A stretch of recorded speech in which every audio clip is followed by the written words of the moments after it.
सुनहरी मछली। एक दिन समुंदर से एक मछली तीरते तीरते तालाब आ गई। वो बहुत अनोखी थी। तालाब की मछलियाँ उसे गौर से देखने लगी। उसी वक्त एक मछुआरा वहाँ तालाब की मछलियाँ पकड़ने आया। तालाब के मछलियों को शिकारी के बारे में पता था। जैसे ही उसने जाल डाला, सारी मछलियाँ तुरंत वहाँ से भाग गई और ये सुनहरी मछली जाल में फंस गई। मछुआरे ने कहा, ये मछली तो कितनी बड़ी है, इसे मैं घर ले जाकर छोटे छोटे टुकड़े कर कर सुखा कर बहुत दिन तक खा सकता हूँ। ओ मछुआरे, मुझे मत मारो, मैं तुम्हारी मदद कर सकती हूँ। मछली की बातें सुनकर, अरे ये मछली तो बात भी कर सकती है, बताओ तुम मेरी क्या मदद कर सकती हो? अभी तो मैं तुम्हें तालाब से निकालकर घर ले जाता हूँ, वरना तो तुम मेरे हाथ से निकल जाओगी। वो मछली को पकड़कर घर को जाने लगा। वो घर पहुँच गया। वो कहने लगा, ए मछली, तुमने तो कहा था कि तुम मेरी मदद करोगी। मुझे बहुत भूख लग रही है, करो मेरी मदद अब। तभी अचानक उसके आगे बहुत सारा खाना प्रकट हुआ। वाह वाह, इतना सारा खाना! मैं तो तुम्हें यहाँ मारने लाया था, तुमने तो जादू ही कर दिया। इतना सारा खाना मुझे तुमने दिया, अब तो तुम मेरी सबसे अच्छी दोस्त हो। दोनों खुशी खुशी रहने लगे। एक दिन वो बहुत उदास था। मछली ने उसे देखा। क्या हुआ दोस्त, आज तुम बहुत उदास लग रहे हो। अब से तुम्हें मैं कभी नुकसान नहीं पहुँचाऊंगा। मेरी उम्र के बच्चे सभी पाठशाला जाते हैं, मुझे भी पढ़ना पसंद है, पर हर रोज मैं जाल लेकर मछली पकड़ने जाता हूँ। तुम पाठशाला क्यों नहीं जाते? मुझे पढ़ना पसंद है, पर मुझे कुछ याद नहीं रहता, इसीलिए मछली पकड़ने के काम पर लगा दिया। मैं तुम्हें एक उपाय बताऊं? मुझे तुम अपने कान तक ले जाओ। मैं तुम्हें एक मंत्र बताऊंगी, उसे पढ़ने से तुम्हें सब कुछ याद रहेगा और तुम अपनी कक्षा में सबसे अव्वल आओगे। तुम्हारी सब प्रशंसा करेंगे। अच्छा, बताओ। मछली ने उसके कान में एक मंत्र बताया। उसके बाद से जैसे उसने कहा था वैसे ही हुआ। मछली दोस्त, मैं बहुत खुश हूँ। अब मुझे तालाब की बहुत याद आ रही है। चलो हम दोनों तालाब चलते हैं। वो दोनों तालाब के पास चले गए। मछली ने उसे अपने ऊपर बैठा लिया और बहुत जल्दी जल्दी तैरने लगी।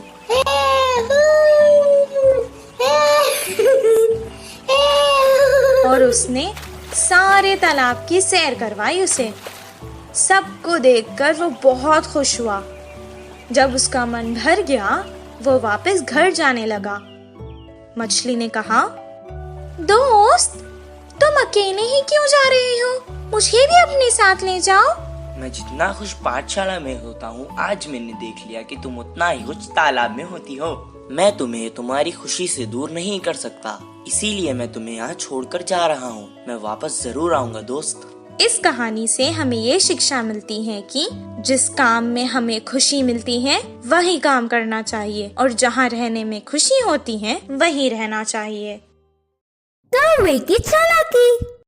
एक जंगल में दो बड़े बड़े पेड़ पास पास थे। एक पेड़ पे कौवे घोंसला बनाकर रहते हैं तो दूसरे पेड़ पर कबूतर रहते थे। पूरा दिन खाना ढूंढते हुए शिकार के लिए भागते थे। शाम ढलते ही अपने अपने स्थानों पर विश्राम करते थे। कौवे के समूह में एक अति आलसी कौवा रहता था। वो उठना ही देर से उठता था। बाकी सारे खाने के लिए बाहर जाते हैं तो ये कहीं ना जाते हुए पेड़ पे ही आराम से रहता था। कुछ ही देर में वो सारे खाना लेकर खाते समय उनमें मिलकर छीन के खाता था। ऐसे उस दिन उनके लाई हुई खाने को समेटकर कौवे एक तरफ और कबूतर एक तरफ समूह में आकर खाते हैं। तो कौवे हर समय झगड़ते हुए अपने अपने बल से आहार लेते थे। कबूतर तो सब मिलजुल कर रहते थे, बिना किसी झंझट के एक सामान बांटकर खाते थे।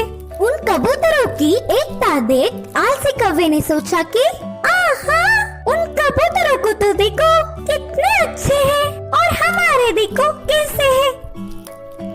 छी, अगर जन्म लेना ही है तो शेर की तरह लेना चाहिए या फिर कबूतरों की तरह लेना चाहिए। बोलकर बहुत ही उदास हुआ। कुछ देर सोच में पड़ गया और चालाकी से एक चाल चली। कपड़ों को रंग डालने वाले के घर जाकर सफेद रंग में डूब के उठा। उसके बाद अपने आप को शीशे में देखकर उछलने लगा। देखने के लिए कितना सुंदर हूँ, कोई भी मुझे कबूतर ही सोचेगा और कबूतरों के साथ अच्छे से गा सकूंगा। उड़ते हुए जाकर कबूतरों के समूह में मिल गया। धीरे से अच्छे से गा रहा था। गाने के लिए झगड़ा कर रहे कौवे को देख नफरत करने लगा। ऐसे कुछ दिन बाद उस आलसी कौवा बिना कष्ट किए आराम से रहने लगा। एक दिन भूख से बहुत भाग गया। गले में खाना अटकने से पानी के लिए रोक नहीं पाया और तुरंत बोल के जोर से चिल्लाने लगा। इससे कौवे की पोल खुल गई और क्या, सारे कबूतर मिलके कौवे को चोट से मारते हुए भगा दिया। अरे बाबा, थोड़ी भी रहम ना खाते हुए चोट से मार रहे हैं। अब फायदा नहीं, मैं मेरे रूप में बदलना ही ठीक है, बोल के सोचकर पानी में डूबा। मजाक ये था कि वो कड़ी रंग होने के कारण वो गया ही नहीं। बिना कुछ समझते हुए अकेला ही रह गया। अब देख देख के भूख ना सह पाते हुए आखिर में कौवे के खाना खाकर उनके समूह के पास चिल्लाते हुए आया। वो कोई अजनबी पक्षी है समझकर सारे कौवे एक होकर उसे भगा दिया। उस आलसी कौवे की चाल विफल होकर उसके लोग भी आने नहीं देने से आखिर में अकेला रह गया। इस कहानी की नीति है कि बाजू वालों के लिए भागने से अच्छा हमारे लोगों से खुश रहे। जादुई बिजली। एक गांव में रामू, सोनू और मोनू नामक 3 दोस्त रहा करते थे। रामू एक किसान था, वो खेत में काम करके खुश रहता था। सोनू एक दूध वाला था, मोनू एक दुकानदार था। एक दिन तीनों दोस्त शहर को कुछ काम से गए। काम पूरा होने तक शाम हो गई। शाम को जब वो लौटकर गांव वापस जा रहे थे, उनको जंगल पार करके वापस जाना था। अचानक आसमान में बादल आ गए। कुछ देर तीनों दोस्त एक दूसरे से मशवरा करने लगे, फिर आगे चलते रहे। अचानक बादलों में बिजलियां कड़कना शुरू हो गई। वो डर गए।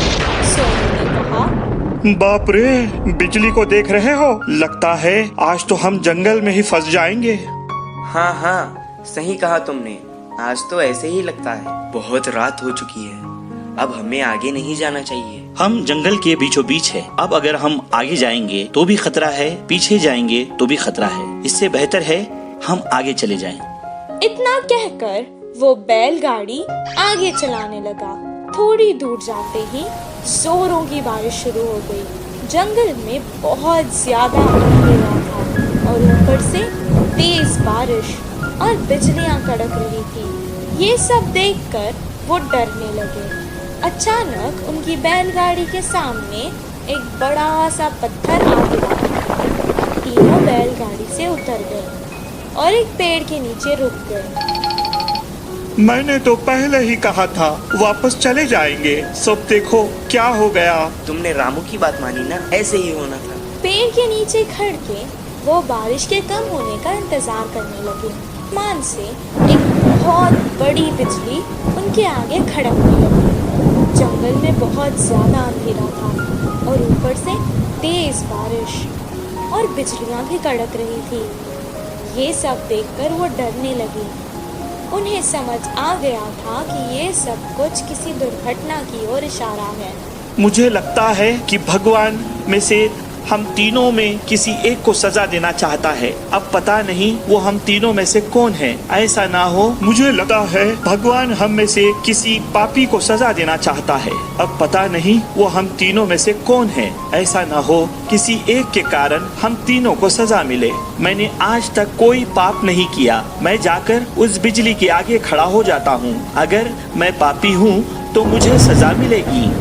जैसा उसने कहा था उसे कुछ नहीं हुआ। वो वापस पेड़ के नीचे आकर खड़ गया। मोनू भी अपने मन में सोचने लगा, उसने तो कभी कोई पाप नहीं किया था। सोनू की तरह वो भी बिजली के आगे खड़ गया, उसे भी कुछ नहीं हुआ। अब रामू की बारी थी। वो सोचने लगा कि बाकी दोनों तो बच गए, अब भगवान को उसे ही सजा देनी होगी। लेकिन उसने भी तो कोई पाप नहीं किया था। वो डरते डरते बिजली के आगे खड़ गया। तभी अचानक बिजली वहां से पेड़ की तरफ चली गई और पेड़ के ऊपर गिर गई। पेड़ जल गया और उसके नीचे खड़े सोनू और मोनू मर गए। रामू को कुछ देर तक समझ ही नहीं आया कि आखिर हो क्या रहा है। दोनों दोस्तों की मौत पर वो बहुत दुखी हुआ और रोने लगा। हे भगवान, ये क्या हो गया? अगर अब मैं इन दोनों के बिना गांव जाऊंगा तो गांव के लोग मुझे ही इनका मौत का जिम्मेदार समझेंगे और मेरी बहुत बेइज्जती होगी। इससे बेहतर है मैं यहीं अपने दोस्तों के साथ मर जाता हूँ। रामू बहुत देर तक रोने लगा और रोते रोते वो भी मर गया। और अचानक एक देवी आकाश से प्रकट हुई और वो रामू की अच्छाई से बहुत खुश हुई, इसलिए उसने तीनों को जीवित कर दिया। रामू, तुम बहुत अच्छे हो इंसान। रामू, तुम बहुत अच्छे इंसान हो। तुमने कभी कोई पाप नहीं किया है। और तुम्हारे ये दोस्त सोनू, ये जो दूध बेचता था उसमें पानी मिलाया करता था और दूध को बहुत महंगे दाम पर बेचता था। तुम्हारा ये दोस्त मोनू, ये जो व्यापार करता था, ये दुकान के सामान में मिलावट करता था और बहुत महंगे दाम पर बेचता था। तुम ही बताओ, क्या ये पाप नहीं? पर तुम बहुत अच्छे हो, सबकी मदद करते हो। तुमने ऐसे पापियों के लिए अपनी जान दे दी। मुझे अच्छा लगा। अब मैंने खुश होकर तुम तीनों को जीवित कर दिया है। सोनू, मोनू, तुम्हारी जिंदगी का कारण आज रामू है। अपने पाप छोड़ दो और अच्छे इंसान बन जाओ। सोनू मोनू ने अपनी गलती का पश्चाताप किया और अपने आप से वादा कर लिया कि अब वो कोई पाप नहीं करेंगे। और रामू जैसा अच्छा दोस्त पाकर वो बहुत खुश हुए। तीनों बैलगाड़ी में बैठकर वापस गांव आ गए। अगले ही दिन से वो अपने अपने काम पर लग गए। सोनू अब दूध में पानी बहुत कम मिलाता था और मोनू सही दाम पर सही तोलकर बिना मिलावट वाला सामान बेचता था। इस कहानी से हमें ये शिक्षा मिलती है कि अगर हम अच्छा करेंगे तो हमारे साथ अच्छा ही होगा।